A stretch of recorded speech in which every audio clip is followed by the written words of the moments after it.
Live from wherever you happen to be, it's the SNL Hall of Fame podcast. And now, here's your host, curator of the Hall, Jamie Dew. Oh boy. I'm looking at my window right now and I can see snowflakes falling, and I'm attaching one of those bells to each snowflake as they flitter across my window pane. And boy, it's lovely. The winter can be a real lovely time, but it can cause a absolute nightmare here in the hall. So, if you will, take off your boots and leave them outside. So there's that. My name is Jamie Dew, and I am here once again to guide you through an interview with a passionate SNL fan and or aficionado to nominate somebody onto the ballot of the SNL Hall of Fame. It's pretty easy the way it works. You listen to the show. You listen to all the balloteers, those that are added to the ballot, that is. And then when the ballot is full, I'll pull the lever and you listeners will all become voters. If a nominee generates 51% appearances on all ballots, they will be entered into the SNL Hall of Fame. How exciting is that?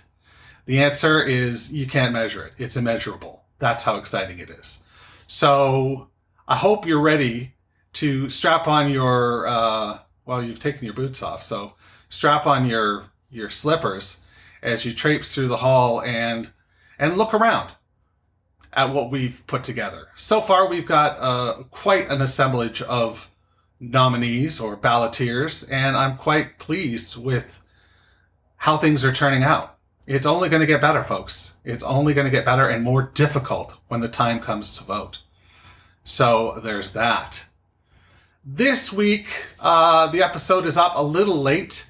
I wanted to post it yesterday, which would have been Sunday, which is the traditional day this comes out, but instead it's coming out Monday because I was a guest on the SNL after party yesterday. I didn't have time to finish the edit on this. And so I encourage you to listen to the SNL after party and hear my take on Saturday night's sort of historic, bizarre episode. It was really quite weird, but there was some gems. There was some absolute gems. And I ended up, based on the fact that it's a historic episode, giving it a B. I think it was real solid. Now, one of the things that came up in the episode is a sketch with our balloteer today, Paul McCartney. It's a sketch with Martin Short and Paul McCartney. And I'll be darned, but the powers that be at SNL decided not to include Having a Wonderful Christmas Time. And so I am going to include that full sketch and the full song to rectify that situation. So you'll hear that in the episode ahead. My guest this week is Dave Voigt, who is publisher of InTheSeat.ca. You can also find him on Twitter at PopCulturePoet. And you can hear everything that he has to say, should you choose to do so. However, today I only ask that you listen to this episode and that you listen carefully to Dave's consideration on Paul McCartney and, make the choice for yourself. Does Paul McCartney belong in the musical guest wing of the SNL Hall of Fame? Time will tell. But for now, let's go to Dave Voigt. Actually, let's go to Chris Farley.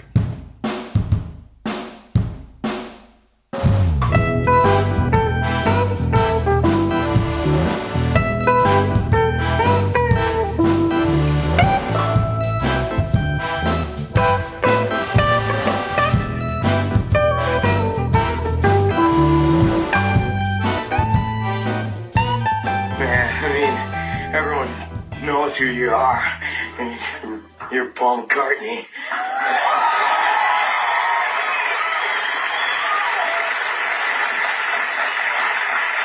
Well, it's great to be here.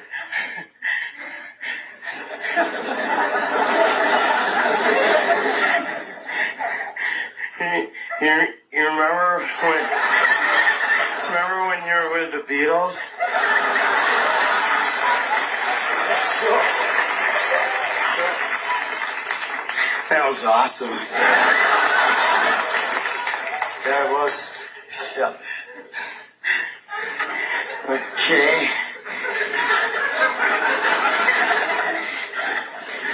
Oh, you remember when you went to Japan and at the airport they arrested you because you had some pot and made all the papers and everything? Well, to be honest, Chris, I'd kind of like to forget all that.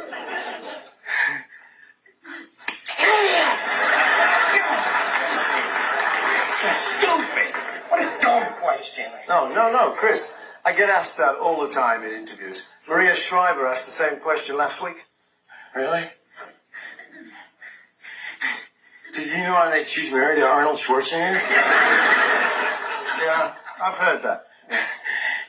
Did you see Terminator? No, I missed that one.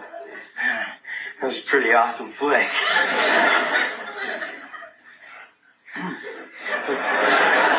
Okay.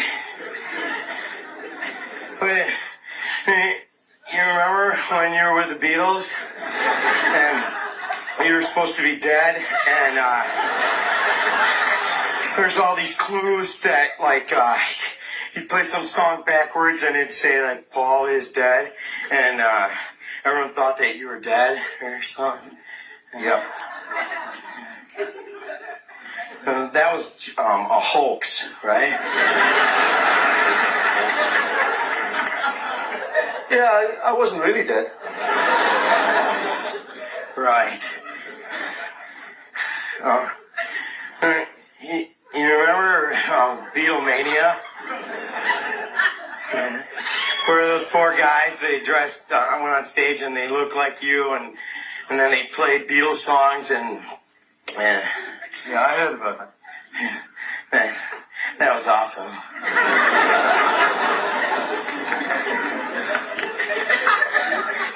Think we've got time for one more question. Remember when you were in the Beatles and you did that album Abbey Road, and at the very end of the song, the song goes, and in the end, the love you take is equal to the love you make. You remember that? Yes. Is that true?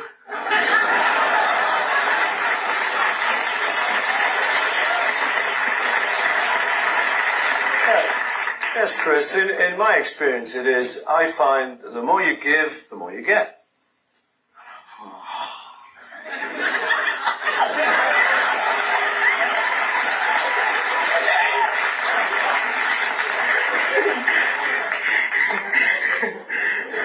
Well, that's it for this week's show.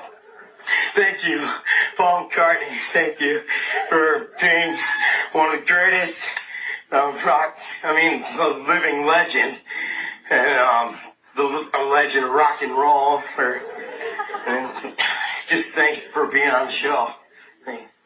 God dang it!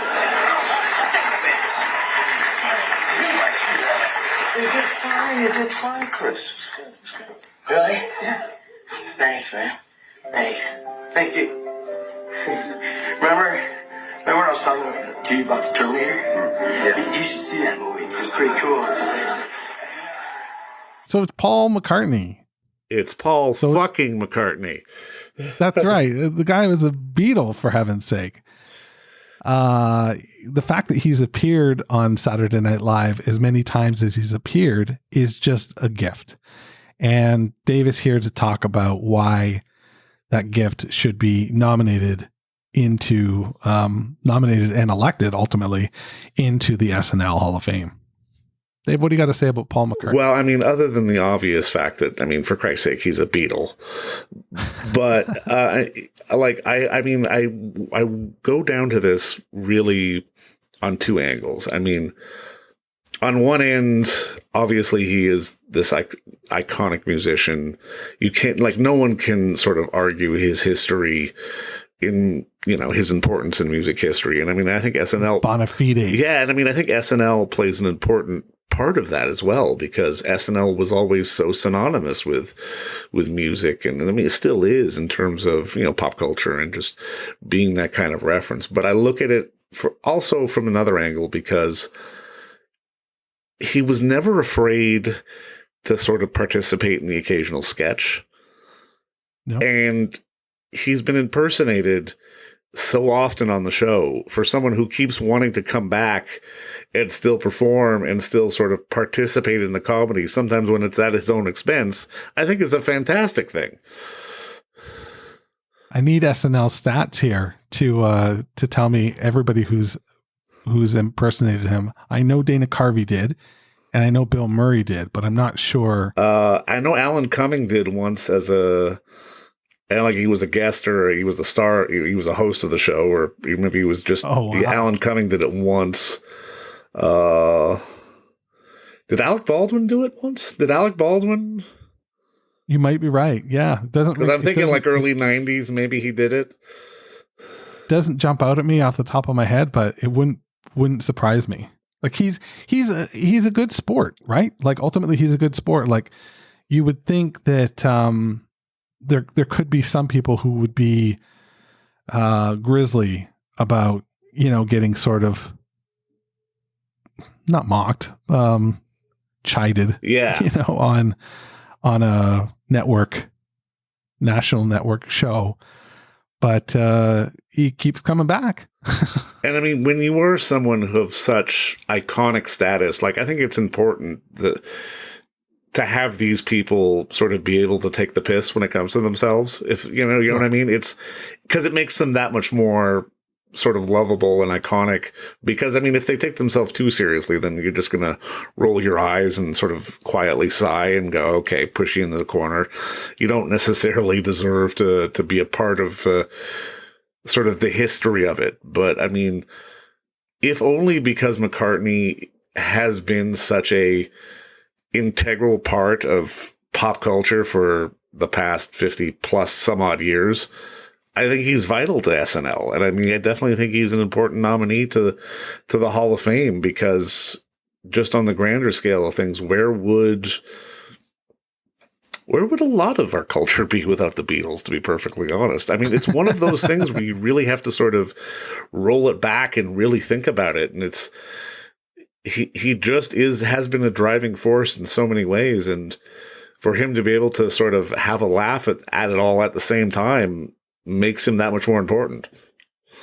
Just think his first time as a musical guest on SNL, it was he and Linda McCartney as the musical guest and Steve Martin as the host. Yeah. Like that is like the caliber that this show attracts. And this is still early on. This is still 1980. But that's so exciting. Like live television with Steve Martin and Paul McCartney. That's really, really exciting. And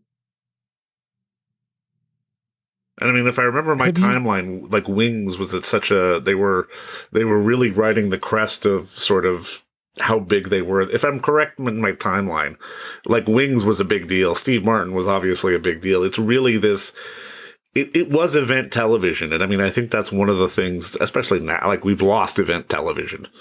It just doesn't exist anymore based on the world we live in. And I mean, he felt like one of the staples of event television. Yeah, I would say so. Yeah. Second time, I mean, he took a while between appearances. Second appearance was in 93. Then he showed up in 2010 and 2012. I would say that, which appearance is the winner here? 93 or 2010. 2010, he did Band on the Run, and he did almost like a Lennon. It wasn't quite a Lennon medley, but gosh, what songs were in the fucking medley? It's killing me. Damn. Do you recall that performance? No, I don't. I honest to God, I don't. It's so good. Yeah. But I mean, but again, like he almost feels ingrained in the Saturday Night Live lore because he was such a part of, especially in the 90s, I think, in the 80s and 90s, he was around New York a lot. I mean, I think he had a house, or he lived in New York for some time. He is, I believe so. Don't quote me on that, but. And I mean, I should quote you. But I mean, I even also think if we were going to extend the SNL lore a little bit, that, he was on the live shows for 30 Rock. He wasn't afraid to sort of jump in and do comedy. And I mean, I think when it comes to musical guests on Saturday Night Live, the people, we can judge the performances as one thing. But when the people are the artists are willing to get involved in the comedy, I think that makes them a little extra special. Yeah, I think you're right. We like to see people in on the joke and being part of the joke. Yeah. It reminds me of the time in 2012, I believe, that McCartney showed up on the Holiday episode and played a triangle player. Do you remember that one? So this year you be the stuffing, and I'll be the Christmas goose. Yes. Thank you, Reggie. But I don't think that's the song we're looking for to end our Sweetwater Community Center Christmas pageant. Well, can I have a reason? Well, for one, it's confusing. I mean, if you're the goose and she's the stuffing, does that mean she's shoved inside of you? Well, I do not know because I didn't give it any thought. Yeah, well, we appreciate your efforts. And I appreciate them as well. Oh, boy. Okay, who's next? Oh, that is the singing duo Caleb and Monty. Hello. Thanks.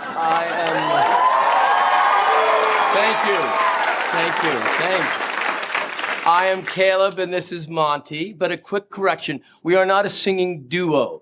I'm the singer and Monty plays the triangle. Which is for the best because you don't want to hear Monty sing. I like to sing. Be quiet. Just stop it. And be quiet right now. You are not to sing today. You are only here because we are cousins through marriage. Now, do you remember your cue? Yes. Excellent. This song is an original composition called Holiday Time, Holiday Cheer. And there you go. I'm assuming you read music. 2, 3, 4. Holiday time.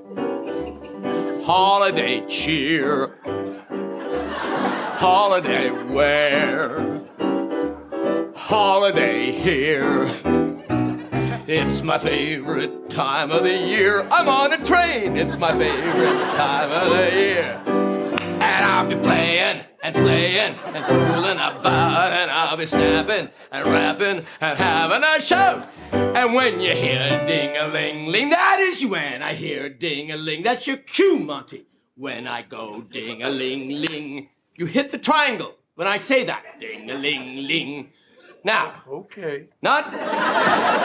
Can you do it? Yeah. Good. Very good. Can I sing? No! No! You don't sing because you can't sing. If you could sing, then you'd sing, but you can't sing. I have the $1 million voice and you are a lump.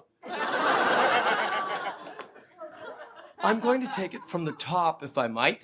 Or, we could just tell you right now we're not going to use your song. Oh, please! I need this! I need it so bad. And when the ding-a-ling happens in the right place, it's one heck of a song, sir. It really is. Okay, fine. You can do it again. Thank you. Thank you so much. 2, 3, 4. Holiday time. What are you doing? You moron! I want to sing. You want to sing? You want to sing? This is the way you treat me. Is that right? I do everything I did for you. Do you know where I found him when we were supposed to be rehearsing? He was stuck in a tree. I was chasing a bird. I hate you, Monty. I hate you so much. I quit. Best of luck to your solo career. Can I sing now?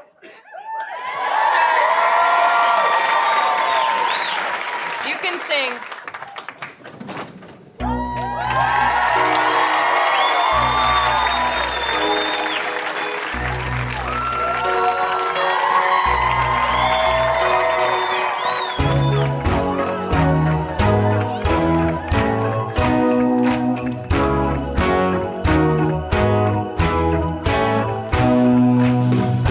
The mood is right. Spirits up. We're here tonight. And that's enough. We're simply having a wonderful Christmas time. Simply having a wonderful Christmas time.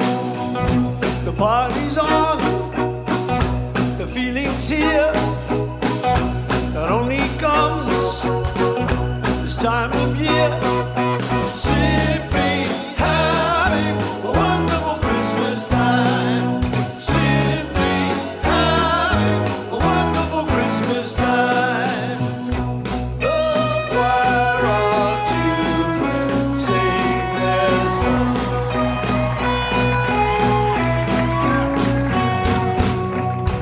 Ding dong, ding dong, ding dong, ding.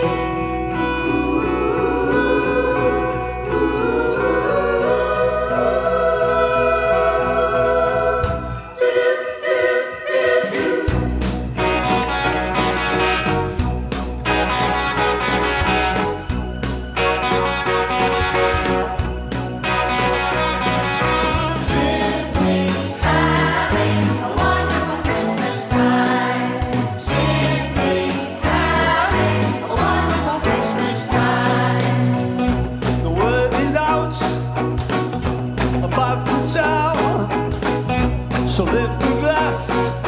Oh, don't look down. We're simply having a wonderful Christmas time. Simply having a wonderful Christmas time. The choir of children sing their song. They practiced all year long. Ding dong, ding dong, ding dong, ding.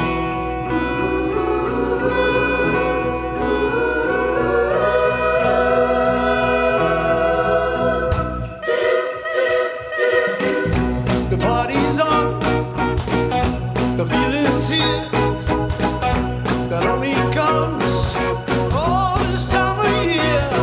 We're simply having a wonderful Christmas time.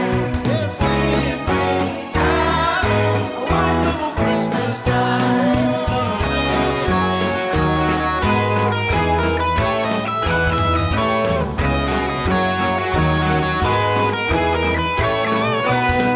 We're simply having a wonderful Christmas time. We're simply having a wonderful Christmas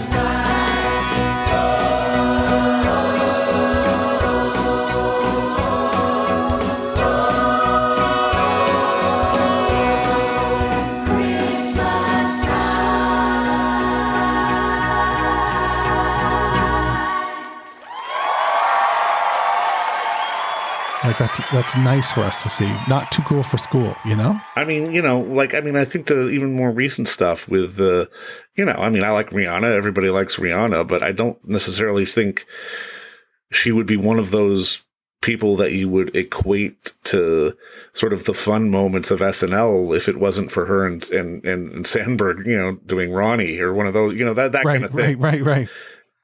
there needs to be that definitely. extra level for performers to sort of stand out in SNL lore. I would say Paul McCartney is definitely somebody who has.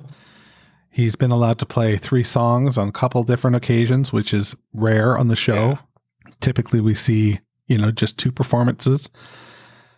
We leave it to the Hall of Famers, I suppose, the elite, to, get a little bit extra in there.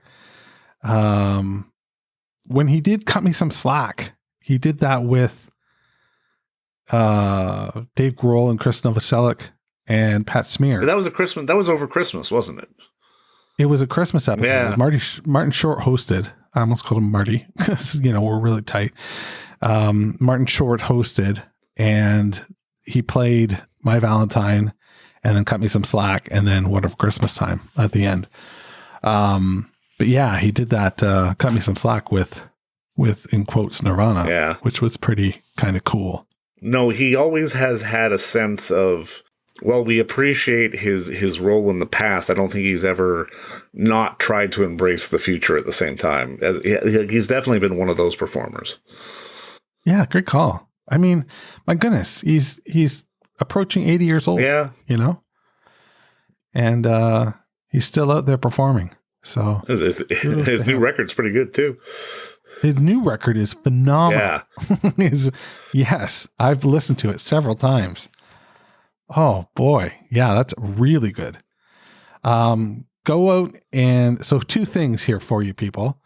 Go out and listen to the new McCartney record. And when the time comes to vote for Paul McCartney to be in your SNL Hall of Fame. Thanks, Dave. All right.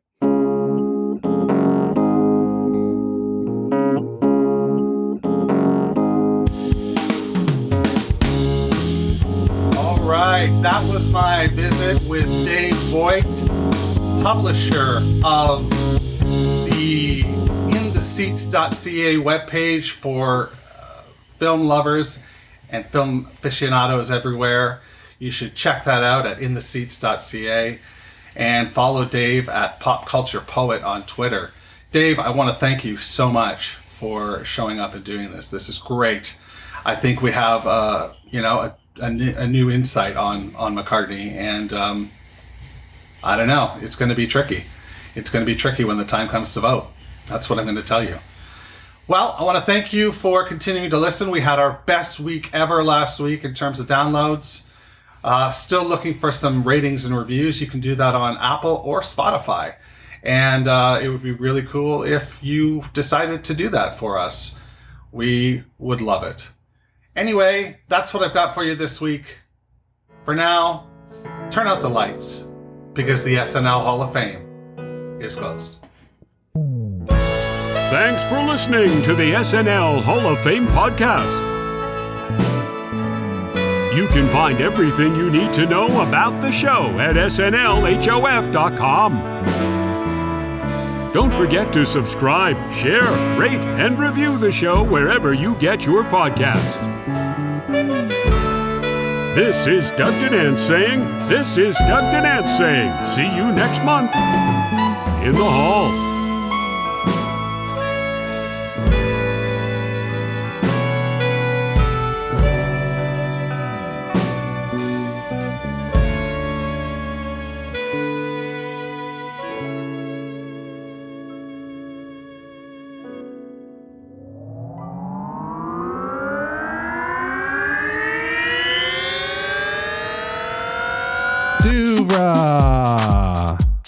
Podcasts and such.